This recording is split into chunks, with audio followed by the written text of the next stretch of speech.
Hello and welcome to everyone. Today we have 34th lecture on the course of Financial Econometrics. In continuation of the last classes, we will be talking about the multivariate time series analysis. So in the last few classes we have discussed the different methods, uh, their specification, different conditions when we use. Then we will be estimating the vector autoregression model. Once we estimate the model, then the next task is how to make the inference using of that model. Today basically we will be discussing about how we can make the interpretation of an estimated vector autoregression model. Usually for any econometric model, when we estimate, we use the coefficients to make the inference or the interpretation of the model. Often we see the statistical significance of those estimates, the magnitude and sign. Similarly, in vector autoregression, let us assume here we have the vector autoregression of the two leg of the two variable, that is, let us say y1 t and y1 2t, though it is here we have generalized form. Then if you wanted to see here the magnitude and the sign of these coefficients, the positive coefficient will suggest a direct relationship, whereas a negative coefficient indicates a negative relationship between the variables, and the lag coefficients will indicate how the past values influence the current values of the particular variable. However, in case of vector autoregression, quite often we do not use the estimated coefficients for making the inference or making the interpretation. Rather than we use the tools like impulse response function, variance decomposition, or the forecasting and the policy analysis. Today we will talk why we do not often use the coefficients and what are these tools mean and how we use these tools making inference and interpretation. First let us discuss why we do not use the coefficients of the vector autoregression for making the inference. First, the vector autoregression system basically represents a very complex and the cross variable dynamic system. This estimated coefficients of the vector autoregression, it basically represents the immediate effect within a single lag periods. However, we know that we estimate the vector autoregression specifically due to the interdependence on the variables which goes beyond the one lag or the immediate lag. However, we use the vector autoregression for modeling the interdependencies between the variables which go beyond the immediate lags. Therefore, if we use the coefficient to making the inference interpretation, the very purpose for which we are using the vector autoregression is not served. For example, let's see here the GDP growth at time t may influence the interest rate at time t plus 1. However, since there is the feedback, it feeds back into the GDP growth in the subsequent period. But if we rely on the immediate coefficients to make the inference, then it is not captured. Then what is the solution for that? The solution is that we can use the impulse response function, which basically traces out the complete response of variables to the shocks, capturing both direct and indirect effect. Another problem we have, it is quite difficult to interpret the magnitudes and sign of the vector estimated coefficients of the vector autoregression. Why is that case?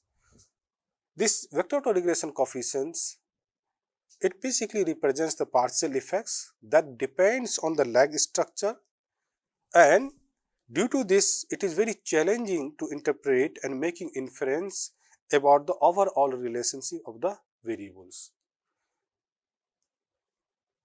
Moreover, it also is the case that in a system of equation, each equation may include the multiple lags, which basically makes it impossible to disentangle the effect of one-time shock that affects the entire system. Then again, what is the solution we have? We will see that we can use the impulse response function to have a clear time-based trajectories of the responses of one shock on the itself and also on the other variables of the system. Another difficulty what we have in vector autoregression, that these residuals are often correlated. If you assume there is no correlation, that means there is no need of the vector autoregression, rather than we can use OLS to estimate the model. Now, when they are correlated, then making individual coefficient, it becomes very difficult to interpret the individual shocks. So, to interpret the shocks separately, we need the orthogonalization, which we have talked earlier. So, basically putting the restriction. For example, we can use the Cholesky decomposition or any other restrictions. So, what is the solution in that case? In that case, we can use the variance decomposition and orthogonalized impulse response function to analyze the contributions of each shock for each different variables. Another difficulty we have is the raw coefficients is often it doesn't make any economic sense while making the interpretation. That this problem emanates from the fact that the vector regression models are primarily statistical and or theoretical models, which puts the limitation on making the direct economic inference using its estimated coefficients. To have the economic interpretation or meaning of or the economic meaning of the interpretations, we need understanding of the structural process, not just the association among the variables. So, if we use the raw coefficients, that's not possible. Then the way out of that is either use the structural vector autoregression, or we can use the impulse response function to have economic meaning of the interpretations. Then when we are making, we know that one of the application or we have for the vector autoregression model is for the forecasting, and this model is assumed quite useful for the forecasting or for making the policy analysis if we change some variable or the shock. For example, finding out the effect of the monetary policy on the GDP and inflation. So, that is dynamic response is possible using the impulse response function. For example, here we can say that if we are changing the monetary policy, how it is going to affect the GDP or that is economic growth or the inflation, that we can understand by using the impulse response function. Let us now decipher what is the impulse response function, what is the variance decomposition, and how we use the forecasting to make the inference from an estimated vector autoregression. So, what are the impulse response function? See, this impulse response function in a vector autoregression model, it analyzes effect of one-time shock in one variable on the all other variables.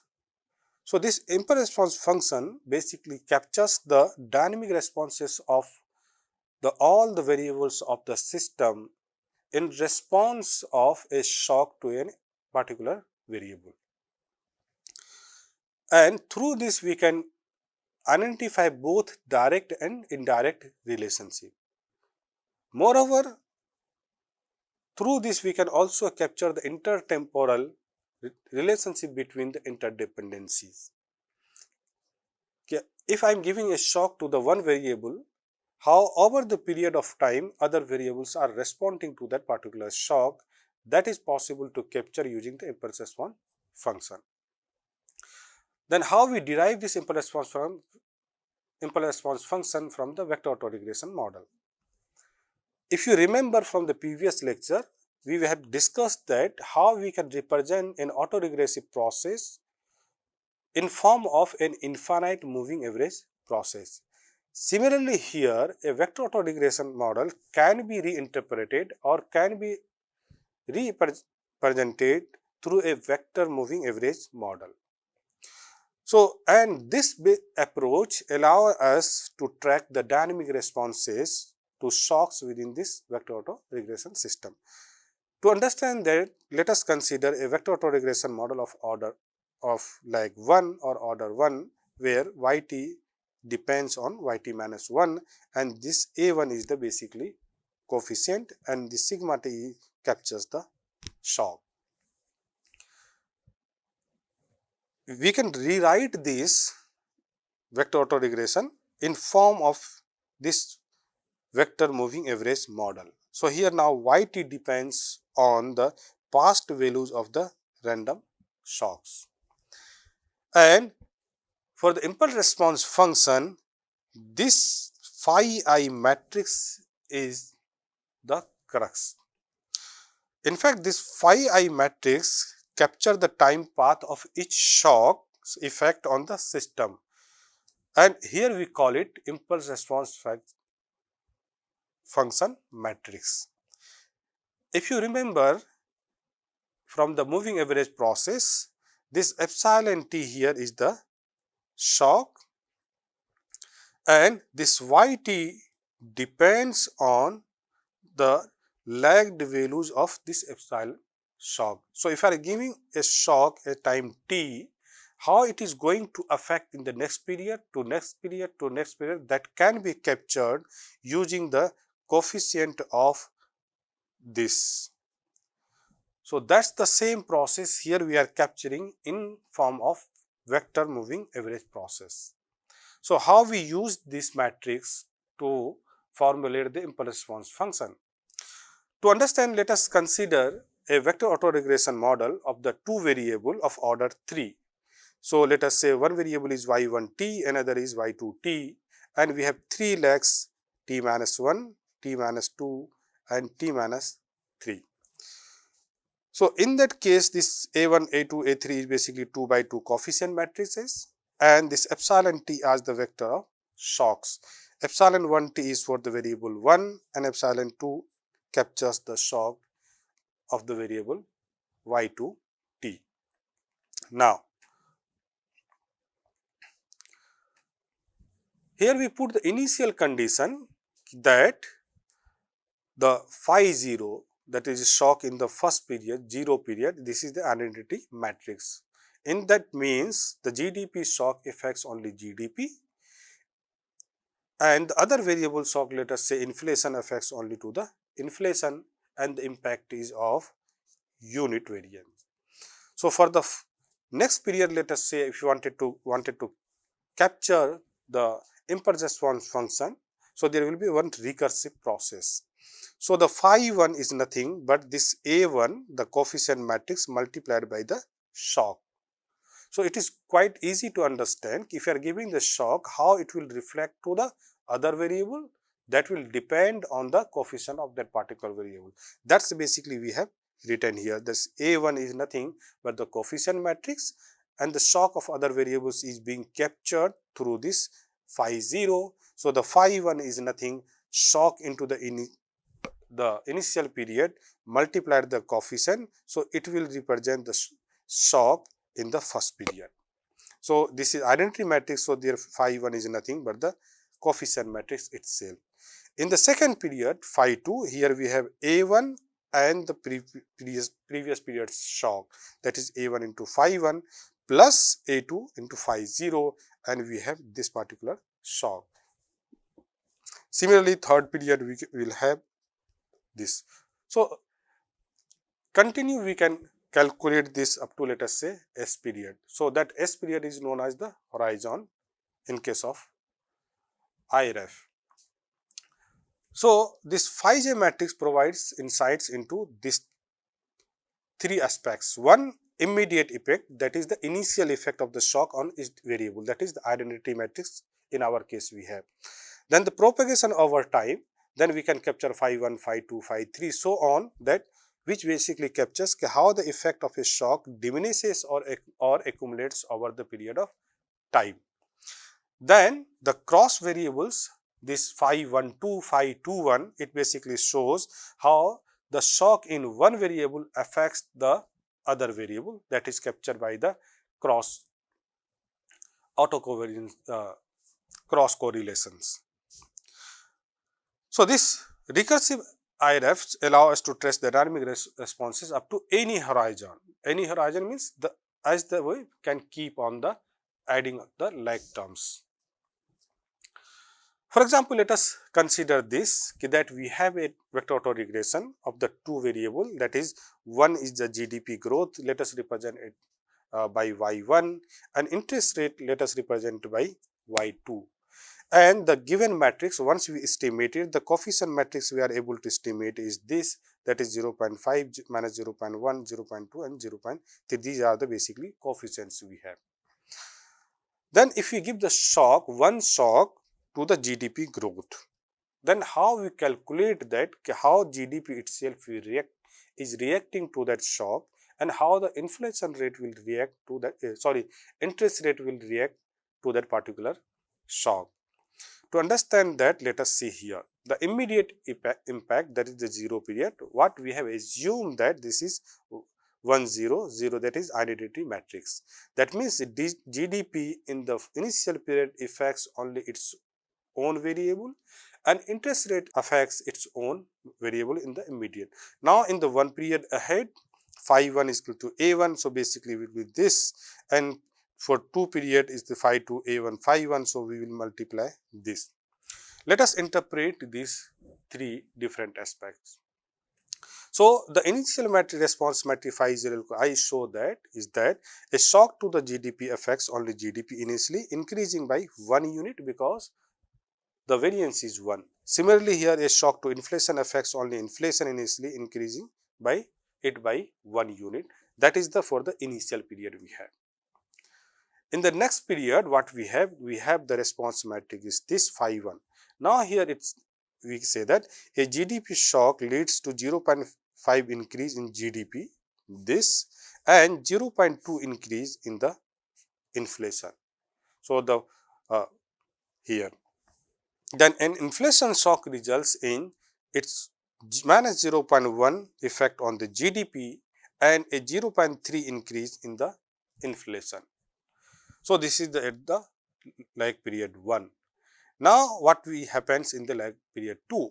In the lag period 2, we can say GDP shock has a diminishing impact because it is decreasing from 0.5 to 0.6 and 0.16 on inflation. That is, on the inflation the effect has basically increased.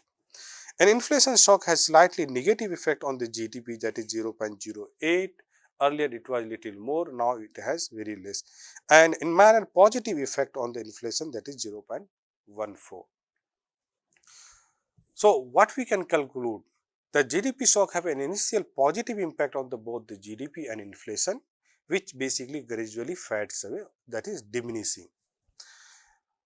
On the inflation shock have a very small negative effect on the GDP and a minor impact on inflation, and it is also decreasing over the time. So this overall, what we can observe, this impulse response function reflects that the GDP shocks have a stronger initial impact than the inflation shocks, as it has more impact compared to the inflation. Now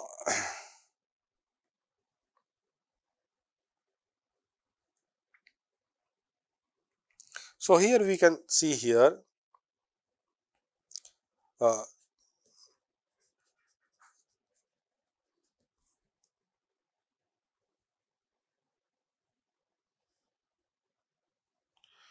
So, this is the impulse response function of inflation rate to GDP shock, where is this is impulse response function to GDP shock. So, those are the basically how we have discussed how we calculate the impulse response function. However, usually what we do, we don't deal with the numbers, we usually plot the impulse response function, which looks like this. This shaded area shows the confidence intervals, that is the significance of this effect, and here, and these are the basically effects we have. So, what we can observe from here, the impulse response function of the inflation rate to GDP, when we are giving the shock to the GDP, there is the positive effect of 0.5, but as time passes, the effect of the GDP on the inflation is decreasing. Similarly, here what we have, the GDP itself on the GDP has a positive effect, that is 1, because we have assumed the identity matrix is 1, but over the years it is decreasing. So, by looking the impulse response function, we can examine the dynamic responses of one shock to its own variable and also to the other variables of the system. Now, next let us see what is the variance decomposition. So, variance decomposition, or also we call the forecast error variance decomposition, it basically quantifies the contribution of the each variable among the total variation of the other variable. So, it basically helps us to identify how much each variable's variability is being explained by the its own shock and by the shock of other variables. So, it gives us the relative strength of the shock in the variation of a particular variable. How we calculate that? So, variance decomposition also we calculate from the representation of vector autoregression model in form of a vector moving average model. So, here again we use the phi j matrix to capture the time path and path of each shock's effect on the system. So, here we use this forecast error for the yt plus h, where h is the basically forecast horizon we use is nothing but yt plus h minus expectation of yt plus h given the information at time period t, which is nothing but we use this particular formula. And here again the phi j matrix plays very important role, and it will depend on the value of this matrix. So, forecast error variance we can calculate in general like this here. To understand that, let us take another again the example of the GDP growth and interest rate.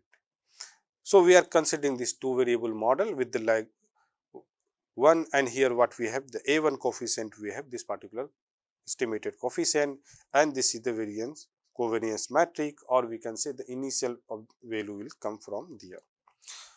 And this example helps us to identify. So, for one step what we do, we use this phi 0 and the variance covariance matrix and transpose of the phi 0 matrix, and ultimately we have this. Why we have this? Because these are the identity matrix. So, the structure will depend on the initial condition here. So, each variable's forecast error variance is initially due to its own shock because the covariance terms are 0. Similarly, for the other period we can calculate that for 2 step ahead or the higher forecast can be calculated using this phi j and phi j prime transpose of the phi j of this matrix. In the previous example of the impulse response function, we have seen that how we calculate phi 1, phi 2 and so on.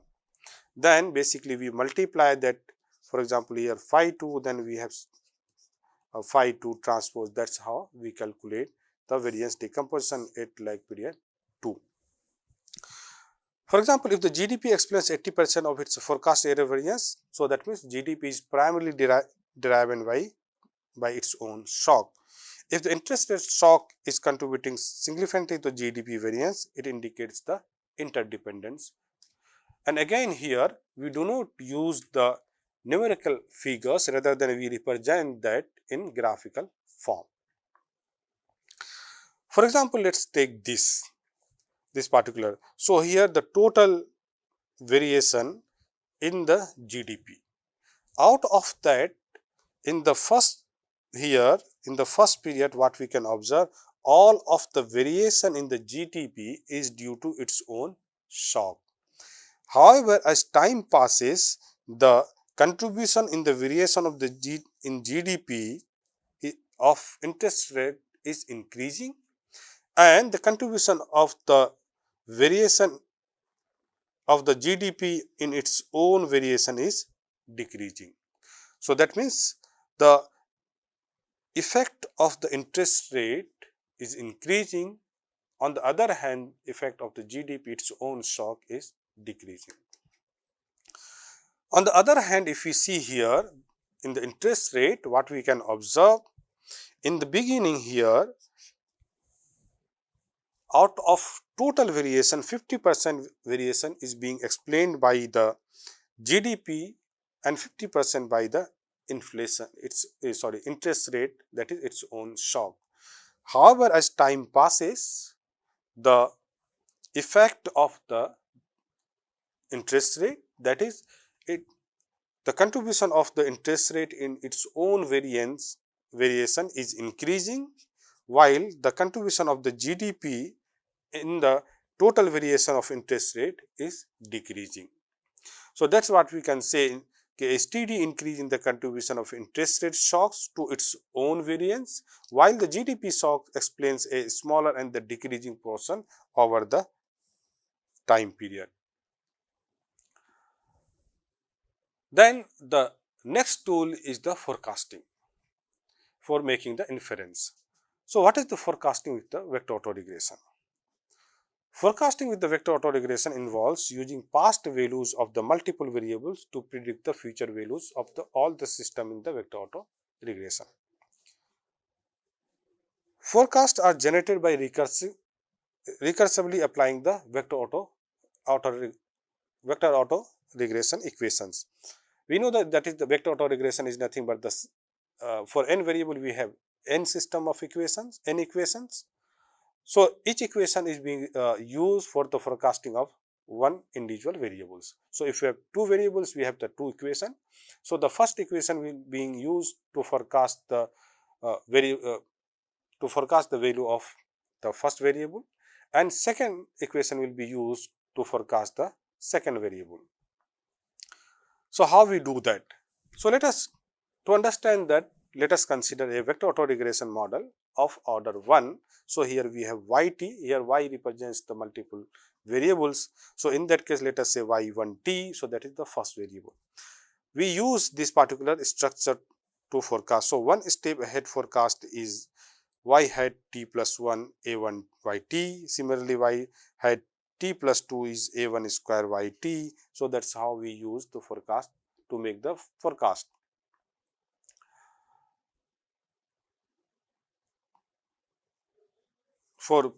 If we generalize for P model, we will have the multiple like periods, for example, a1 to yt, a2 y minus t, and forecast. Basically, it becomes very complex if you increase the forecast horizon. To understand that, let us take again an example. Here we have the two variable model of GDP growth and inflation, and here we have estimated models, let us say this. So the current values we are given this. Then we use this coefficient matrix and the current values to make the forecast. So the one step ahead forecast will be yt hat plus 1 a1 yt, and here we will have this particular structure here. So how we interpret? The GDP growth is forecasted to be 2.4%, that is in the just next period, and inflation is supposed to be 1.505% into the next period. If we substitute to compute the second, so what we will have this. So the GDP growth is forecasted to be 1.65%, inflation is forecast to be 0.7%. 0.765%. So that we can represent also in the graphical form. So here we can represent this particular graph. So what we can observe from here is that the forecasted GDP growth rate decreases over time with a confidence interval of plus minus 0.3 around each forecasted value. This shaded area basically represents the confidence interval here. So as time passes, so the GDP growth rate is basically decreasing. Similarly, we can see in case of inflation here, inflation is also decreasing. Here the confidence interval is basically 0.2. So the inflation forecast show a downtrend with a confidence interval of plus minus 0.2. So today what we have discussed basically, once we estimate the vector autoregression model, so we do not rely on the, usually we do not use the estimated coefficients to make the interpretation or to make the inference. Rather than we use the three different tools, that is impulse response function and variance decomposition analysis and the forecast analysis. Then we have discussed that what we mean by the impulse response function, how we calculate and how we interpret. Similarly, we have also discussed about the variance decomposition method and how we calculate the variance decomposition method and how we use the variance decomposition method to get the meaningful interpretation of a estimated vector autoregression model, and how we use the forecast of an vector autoregression. At the last, we have discussed how we can use the forecast analysis for making the inference from an estimated vector autoregression model. So hope you have enjoyed this class. See you in the next class, where we will switching to now the different aspect of the financial econometrics. Thank you so much.